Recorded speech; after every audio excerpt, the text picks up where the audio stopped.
Hello students. In this video I'm going to show you how to make some pivot tables. So in Excel we have our working copy numbers section. In Excel, insert pivot table, making sure that it highlights all the data from A2 to E102, and there we go. We're taken to a new sheet that looks like this. What we do over here is we can basically add two dimensions to this pivot table. So we're going to start off with something easy. We're going to start off with age.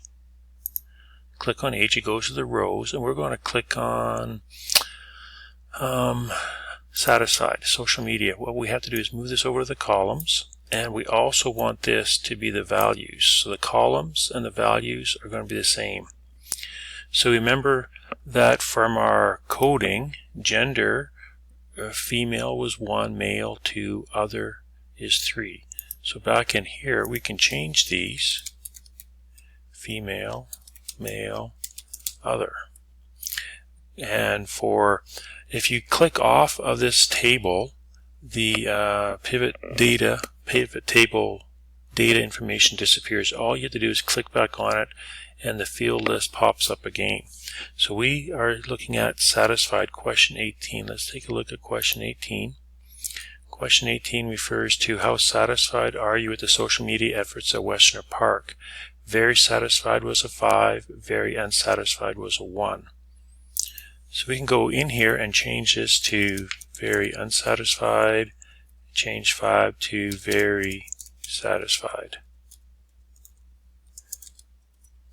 We'll just have to extend column F. We could add the labels for column for the other ones as well.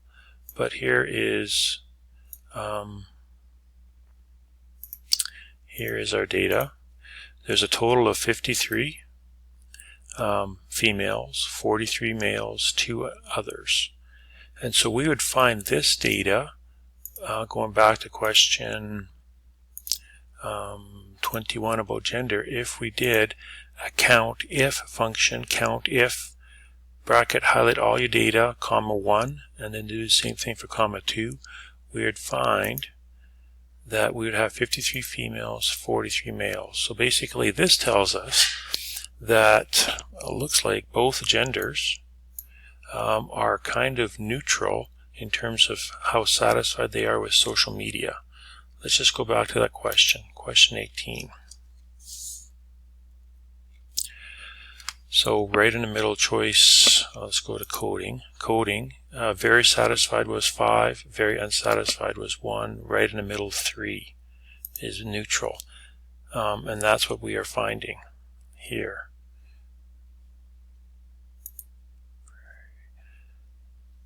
Yeah, that's what we are finding.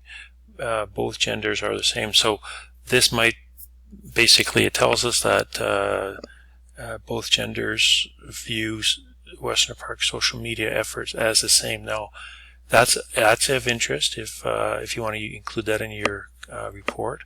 If perhaps say males were more satisfied than females, or vice versa with the social media efforts, that also would be of interest. But this tells us that they're both kind of like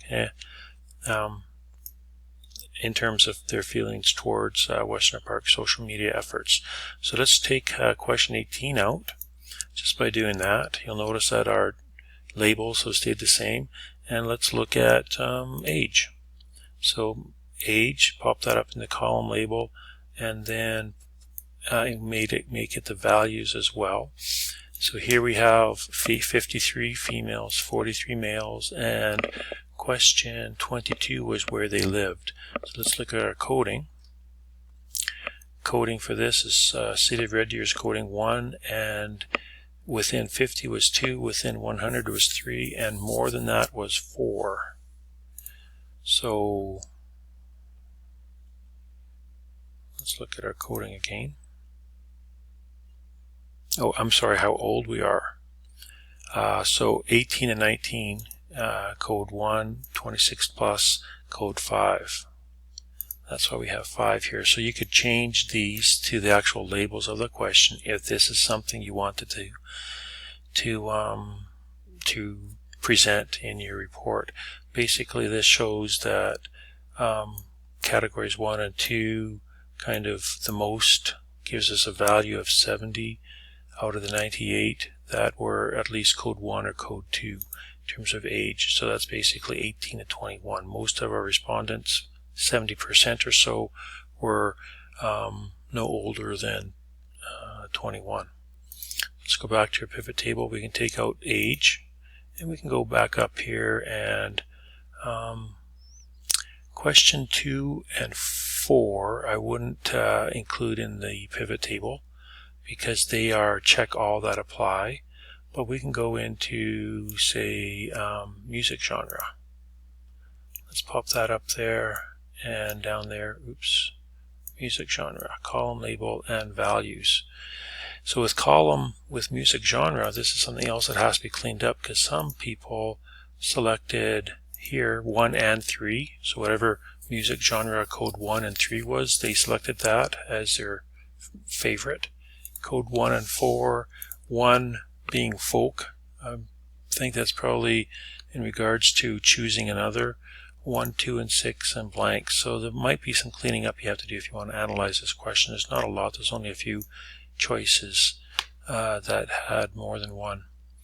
But this basically tells us that, say, looks like code 3, which is back to music, which is question 6. Code 3 is good old country. Yay. Seem to be the most popular. Oops. So let's take music genre out and let's focus on ag events. So let's make that column label. Oops, and bring that down for values. So basically question 5, if you look at question 5, is how likely would you be to attend the following events at Western Park? 1, very unlikely. So, and 5 is very likely for, what did we choose? We chose ag events. So 1 is very unlikely. Both genders not too keen on ag events. So 1 is very unlikely. 2 is unlikely. Basically all given the same type of response. So let's take age out or gender out. What we can do here is see if what happens if we pair maybe trade shows with ag events. So this is the trade show response in terms of, well, let's go back to question 5. Let's look at question 5 in the actual survey. Question 5 states, how likely would you be to attend the following events at Western Park? So for ag events, 1 is very unlikely, and trade shows, very unlikely 1. Let's go back here. So remember that 1 is very unlikely. So basically this is showing a comparison or interaction between two choices, trade events and trade shows and ag events. So we had 14 people that basically said very unlikely to both of them. Whereas this person here is very unlikely to attend a trade show and unlikely to attend an ag event. So we just have to remember what the rows and columns are. The rows are the trade shows. So this here represents our trade shows. And our ag events are the columns. So this is the ag events. So 14 out of 73 responders basically said that they are both unlikely to attend trade shows and ag events. So we can take, let's take both of them out. Let's just start a brand new one. Let's go with question 12 is one that was a ranking question. Let's see how that turns out. Let's rank pizza versus, let's just pick question 16, which deals with Western Park has social media ads. Now some of these comparisons aren't going to make as much sense. We're going to put this into column labels and this as the values. So pizza burgers, or this is first choice. This is people indicating second choice, third choice. So here's the numbers. Basically 35 people out of 23 didn't give a choice, so we have 75 people that ranked question 12. 35 of that 75 indicated that it was number 1. So out of the ones who said number 1, question 16, look at the coding for question 16. That's why you need the coding sheet. Question 16 has effective social media ads. 1 is yes, 2 is no, and 3 is unsure. So basically, if you want, you can put that right in there. 1 no and unsure. And then we can increase column widths. This is first choice, second, third, fourth, and fifth choice. So basically, people that ranked pizza and burger as first choice, basically saying no in terms of effective social media ads, or social media ads. Whereas people that ranked pizza and burger second, basically 7. Now you might want to look at the proportion of the ones that said no. What we might find is maybe pizza and burger people really unhappy with the social media ads, but maybe wraps, people who prefer wraps instead, have a better preference. So basically, is there a difference with this number here? There's still 43 that basically said no, they're not happy with it. You know, we can look at smoothies, we can look at other things, basically showing the same type of results. So with the pivot tables, it's up to you to decide what 2 variables you want to analyze together. Go for something that is going to reveal something of interest. We're not going to look at any kind of significance test. We're just doing some kind of descriptive statistics here.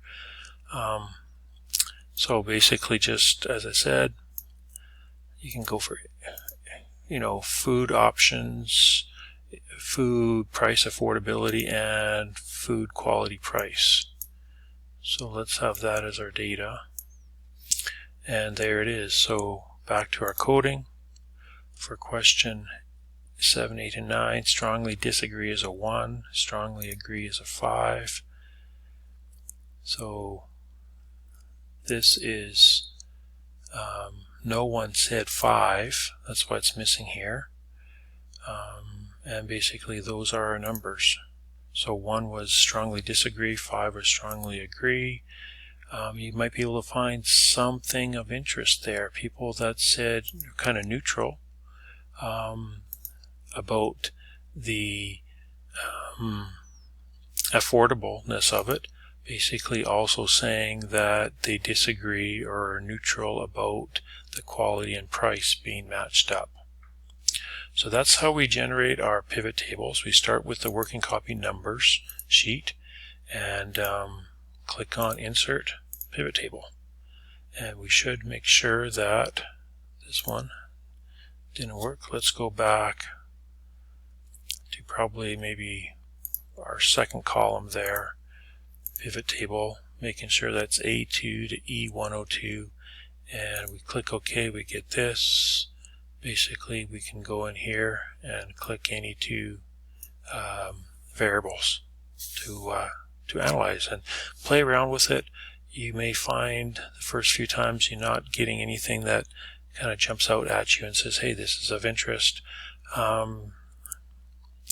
Just keep playing around with it, and very important to have your coding and your survey so you understand what the questions are and you understand what the numbers represent for each of the options.